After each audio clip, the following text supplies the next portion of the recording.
Hi everyone, Clyde Chill here. Welcome back to another video.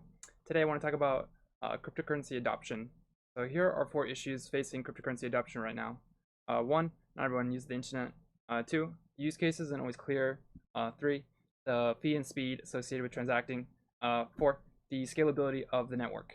So what the heck is cryptocurrency? So first of all, there are digital currencies that already exist. Some of these digital payment solutions that exist are Apple Pay, Alipay, WeChat Pay, PayPal, Venmo, Swish, Visa, MasterCard. So these are payment systems.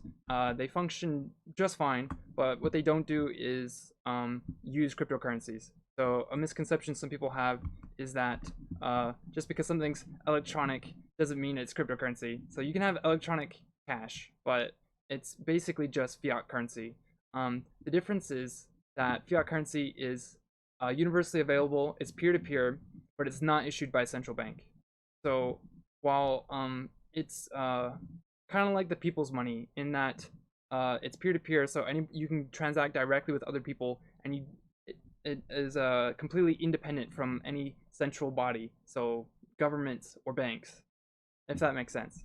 So the first issue is not everyone uses the internet. Well, in the future, they'll have satellites that will run the network, and you probably won't even need internet to transact in cryptocurrency. And additionally, you might even be able to use like a USB type wallet where you can transact completely offline. But that's just speculation on my part. It doesn't exist yet, but I think in the future it's possible. But yeah, one issue is that not everywhere in the world or some parts of the world, the internet can be kind of scarce. So this satellite would mean that anywhere you have a connection with to like your phone, to make a phone call, you'd also be able to transact in Bitcoin or in any cryptocurrency. The next thing is the clear use case. What's kind of confusing about cryptocurrency is that basically every other type of money can be a cryptocurrency. That's confusing because I said that there's no such thing as like a, the central bank can't issue or the government can't issue cryptocurrency. Well, what they will do is they will have their digital currency will still act in the same way cryptocurrency will. So a central bank dollar will basically still be on. It could be on a peer-to-peer network, and it could also function in all the same ways. The only difference is who's issuing it, right? So I'm guessing that in the future, pretty much every type of money will be on the internet. So the first one to transition will be fiat. They're definitely going to create some like bank fiat currencies that are digital.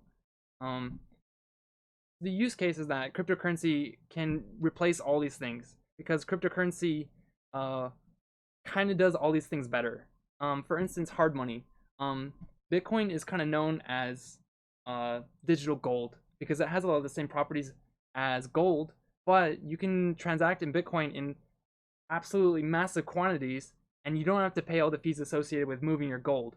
So to move $1 billion worth of gold is like near impossible, but to move $1 billion of Bitcoin is just as easy as moving $2 worth of Bitcoin, right? It's almost the same thing. Um, Next is transactions per second. So this is about speed.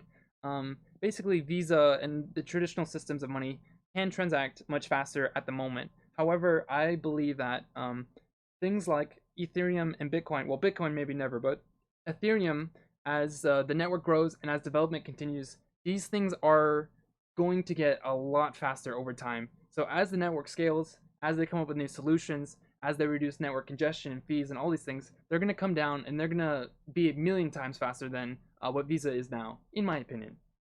An example of that is Hydra on Cardano. So once Cardano starts using Hydra, by the way, Cardano is a blockchain that's a lot like Ethereum. So they both utilize smart contracts and are kind of like smart money. So Cardano will be able to do 1 million transactions per second in theory once they fully implemented the Hydra network.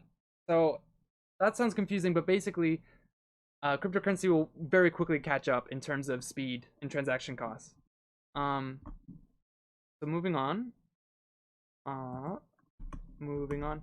Here we can see that already the places that will adopt cryptocurrency the fastest are the ones that lack a lot of this traditional infrastructure.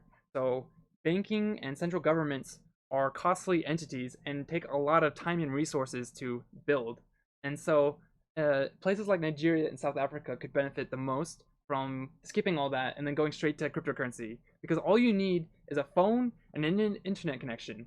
So that's like the barrier to entry is so low, and so it's basically very ripe for adoption. Um, I think the best use case for cryptocurrency is actually the how low the barrier to entry is. So you actually only need like the reason why it's so easy is because most people already have the internet and most people already have phones. So to build a network, like to start building, giving people access to the internet is already an obvious solution. Like you want everyone to have internet and you want everyone to have access to a phone. These are like essentials. So to have cryptocurrency come along with that is just like a happy little byproduct, right? So it makes the adoption much easier. So popularity on Google and high ownership rates. So what this is saying that is that in Nigeria and South Africa, people are extremely interested in cryptocurrency. The Google search trends say that compared to the rest of the world, these two countries alone are way ahead. They're way more interested than anyone else. Um, the only issue is that they kind of lack in mobile phone service and also phones in general. So in these countries, they need to have more access to the internet and more computers. But once they can get past that, like again, mass adoption will come very quickly. Um, Another issue that I didn't list it. I didn't list it as one of the 4 issues, but another thing that's stopping mass adoption is this stigma that comes with cryptocurrency. So at the moment, cryptocurrency became very popular because of its use case as electronic peer-to-peer cash. So it's pseudo-anonymous in that when you transact, it can be hard to figure out who the 2 wallets are that are interacting when you send money around in transactions. So it's convenient for online payments that are pseudo-anonymous. So Bitcoin was kind of associated with the Silk Road, which is a place where people buy and sell drugs online. And then there's the whole darknet where people can sell illicit services. And the primary use, the preferred currency was Bitcoin and other cryptocurrencies. But I think today this is becoming less and less true because most criminals prefer to work in cash because cash is pure anonymous. There's no traceability, fully fungible. You can replace any of these dollars with any other dollar and nobody would know. So cryptocurrency is a little bit less fungible and it's also less anonymous. So it's not as bad as people think, and I think the stigma will pass with time, especially as people use cryptocurrency for this less. So if that makes sense. But that's basically it. That's all I have to say for today. Hopefully you guys found this video interesting and got some value, and look forward to seeing you in my next one. Alright, bye.